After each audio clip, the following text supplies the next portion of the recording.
Salve, salve, galerinha do canal da Química, tudo certinho com vocês? Eu espero que sim, sejam bem-vindos a mais um vídeo deste canal. Olha só, o vídeo de hoje é super especial, por quê? Porque eu estou atendendo a pedidos, é isso mesmo, alguns inscritos me pediram para fazer vídeos a respeito da diferença entre gases ideais e gases reais.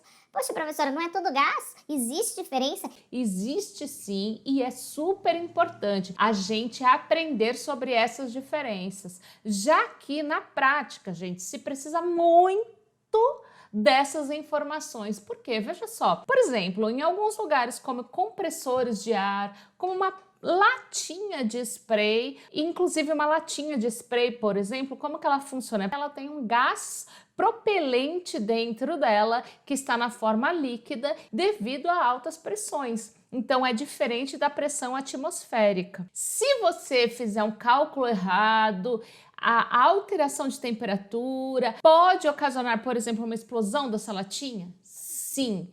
Então, muitas vezes os gases, dependendo da temperatura ou da pressão, eles não obedecem à lei dos gases ideais. É isso mesmo, estou falando, não obedecem à lei dos gases ideais.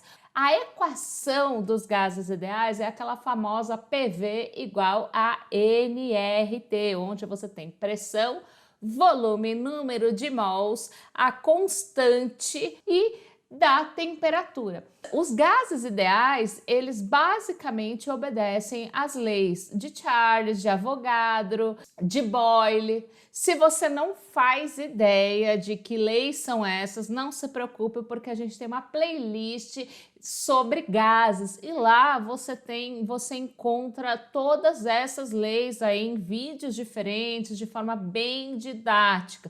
Então pode ir lá nessa playlist que você vai encontrar todas essas leis. Bom, gente, e aqui eu comecei com este gráfico aqui para poder mostrar para vocês como os gases se diferenciam em seus comportamentos. Se você pegar a equação do gás ideal, o que você tem? PV igual a nRT. Quando você utiliza essa equação do gás ideal, não importa se você tem o gás CO2, se você tem o gás N2, ou seja, o gás nitrogênio ou o gás carbônico, não importa qual é o gás, você faz a conta de acordo com essa equação. Veja que em lugar nenhum aqui você muda um valor só porque você está alterando o gás. Então ele leva em consideração que é qualquer gás.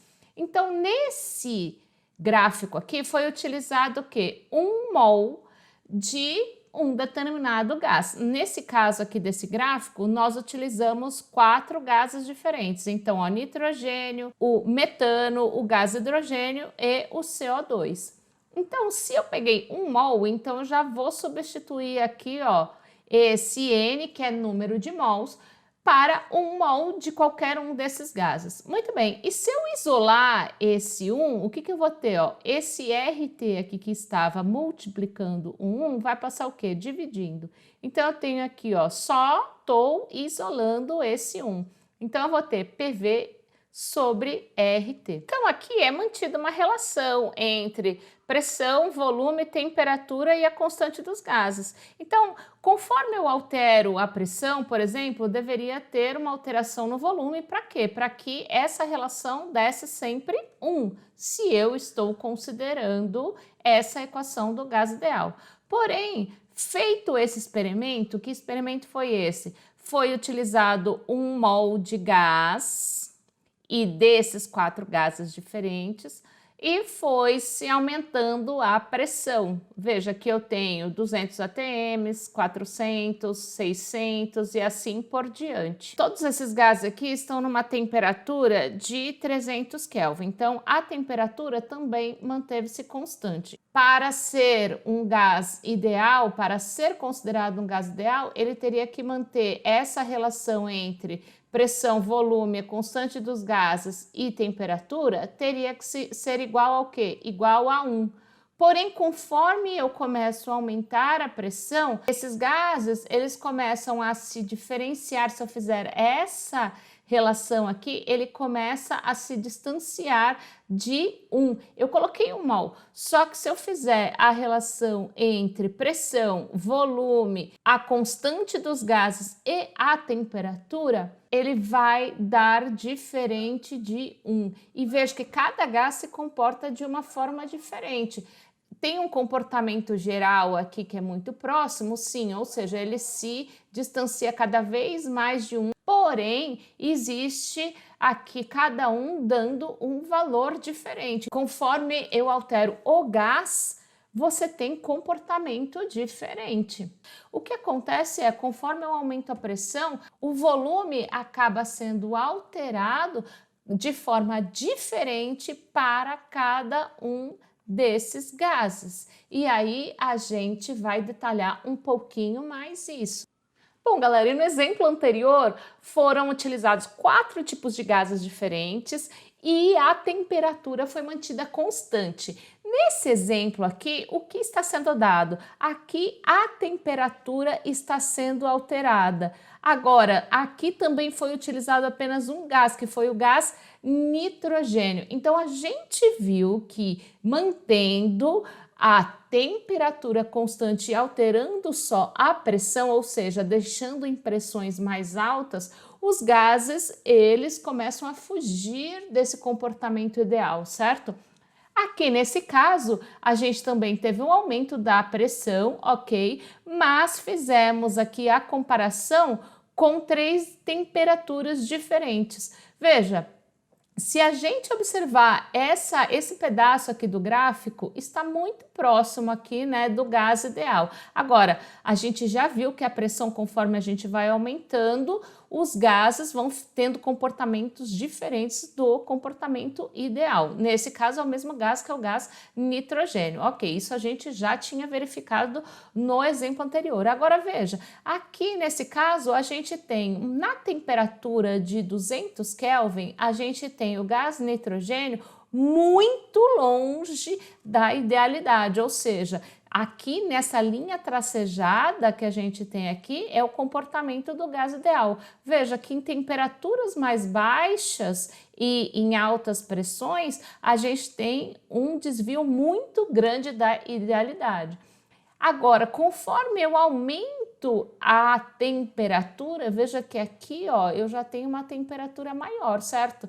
1000 Kelvin. Ele já está o quê? Mais próximo do comportamento do gás ideal. Então, conforme eu altero pressão, conforme eu altero temperatura, eu tenho um desvio desse comportamento ideal. Agora, por que isso acontece? Isso é o mais interessante, se liga só. Bom, galera, e para que a gente consiga entender essa diferença de comportamento entre os gases considerados ideais e reais, a gente precisa falar um pouquinho sobre a teoria cinética molecular. Ai, professora, eu não acredito. Calma, fica tranquilo, porque eu vou abordar só um pedacinho. Veja só, apesar dessa teoria molecular ela ter sido desenvolvida ao longo de 100 anos, mas foi Rudolf Clausius, em 1857, que publicou ela de uma forma completa e satisfatória. E 2 pontos é que a gente precisa se atentar. Nessa teoria cinética molecular, o que diz sobre o volume das moléculas de gás? Diz que o volume das moléculas de gás são desprezíveis quando comparado ao total do volume ocupado por essas moléculas. E uma outra coisa que diz também é que as forças atrativas e repulsivas entre as moléculas do gás, elas também são consideradas desprezíveis. Porém, não é isso que acontece na prática. Sabe por quê? Vamos imaginar o seguinte, para a gente conseguir visualizar um pouquinho melhor isso, vamos imaginar um campo de futebol. E alguns jogadores estão colocados nesse campo de futebol. Gente, ele pode se movimentar tranquilamente, né? O volume que esse jogador ocupa é muito pequenininho perto de um campo de futebol, certo? Então, vamos imaginar o gás dessa forma. Estou pensando em um jogo. Agora, para que esses jogadores cheguem até esse campo, eles vão pegar um elevador, estão com pressa e aí entra um monte de jogador dentro de um elevador. Imagina que nesse caso, imagina se eles vão ter total movimento. E imagina o tamanho desses jogadores e ali dentro desse elevador. Já eles não são desprezíveis, certo?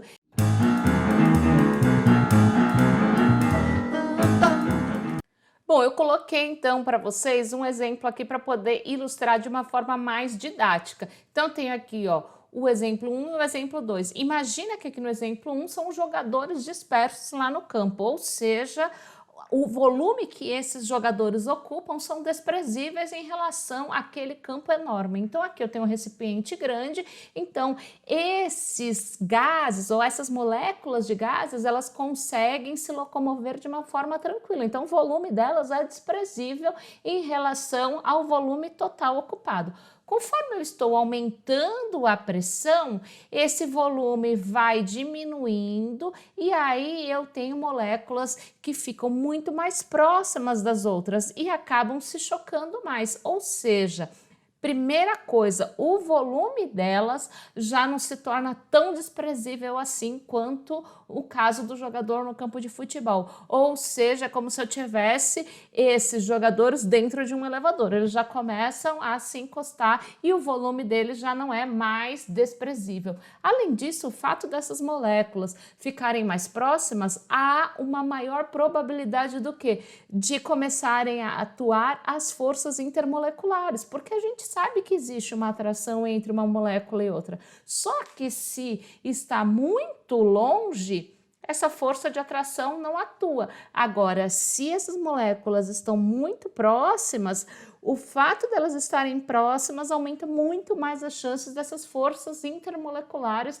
começarem a atuar. Então, gente, isso explica o fato do quê? O fato de que o aumento da pressão, por exemplo, faz com que haja uma aproximação dessas moléculas e aí o volume começa a se tornar menos desprezível e as forças intermoleculares também. E aí, conforme começa a ter um valor significativo de volume e de forças intermoleculares, fica explicado porque ele foge tanto da idealidade, ou seja, por que com o aumento da pressão, por exemplo, você tem um distanciamento da situação de gás ideal, conforme eu mostrei para vocês lá no primeiro gráfico que a gente viu. E no caso da temperatura, que foi o segundo gráfico que a gente viu, aí foi o contrário, conforme eu aumento a temperatura, fica mais próximo da condição ideal, certo? Por quê? Quanto maior a temperatura, você tem mais energia disponível para quê? Para quebrar as forças intermoleculares. Então, conforme eu aumento a temperatura, aí sim, essas forças intermoleculares começam a se tornar um pouco mais desprezíveis. Então, você faz com que o gás fique mais próximo da idealidade. Além disso, quando você aumenta a temperatura, as moléculas dos gases tendem a quê? A se movimentar mais do que em temperaturas mais baixas. Então, elas começam a se movimentar mais rapidamente e aí começam a se distanciar entre si. Então, por isso que no caso da temperatura, conforme eu aumento a temperatura, ela começa a ficar mais próxima do que? Da idealidade ou do comportamento dos gases ideais. Professora, mas aí eu tenho como calcular isso como gás real? Sim, você tem como calcular isso como gás real. Então, para a gente calcular um gás numa situação real, ou seja, a pressão de um gás real, o volume de um gás real, a gente utiliza a chamada equação de Van der Waals. Veja, aqui a gente tem a equação do gás ideal. Então, se eu isolar a pressão, eu tenho que nRT sobre volume. Agora, aqui, ó, veja, eu tenho até o nRT sobre volume.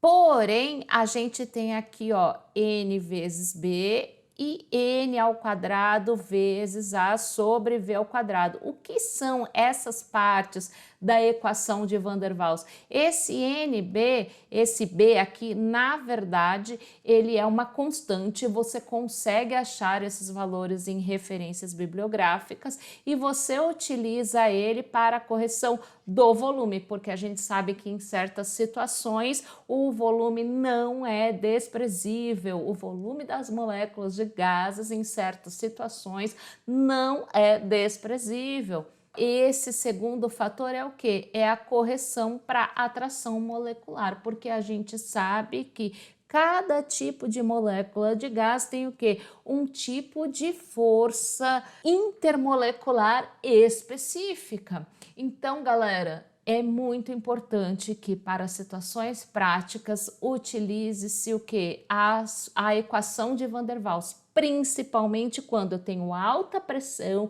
e baixa temperatura.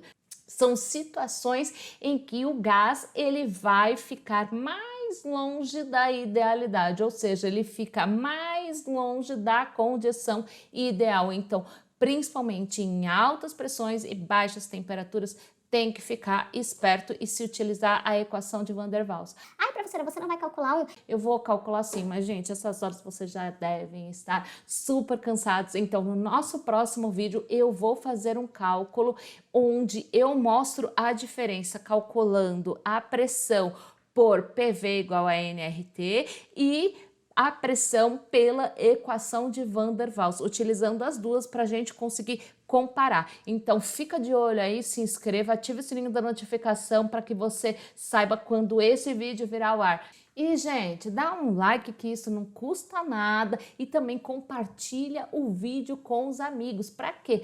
Para que esse vídeo possa ajudar outras pessoas também. Combinado? Até o próximo vídeo.